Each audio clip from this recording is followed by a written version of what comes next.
ভারত থেকে অবৈধ পুশিনের আশঙ্কা বৃদ্ধি পাওয়ায় কুড়িগ্রামের সীমান্ত এলাকায় সর্বোচ্চ সতর্ক অবস্থান নিয়েছে বর্ডার গার্ড বাংলাদেশ ২২ বিজিবি। সীমান্ত সুরক্ষা জোরদারে নতুন করে নিরাপত্তা ব্যবস্থা সাজানোর পাশাপাশি দিনরাত কৌশলগত টহল পরিচালনা করা হচ্ছে।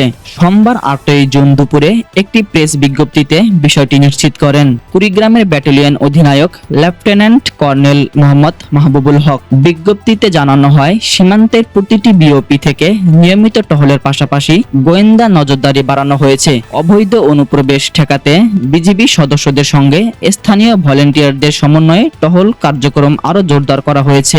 বিজিবি আরো জানান, দেশের সার্বভৌমত্ব রক্ষা, চোরাচালান প্রতিরোধ এবং সীমান্ত নিরাপত্তা নিশ্চিত করতে তারা জিরো টলারেন্স নীতিতে কাজ করছে। লেফটেন্যান্ট কর্নেল মাহবুবুল হক বলেন, যে কোনো অদ্ভুত পরিস্থিতি পেশাদারিত্বের সঙ্গে মোকাবেলায় বিজিবি সম্পূর্ণ প্রস্তুত রয়েছে।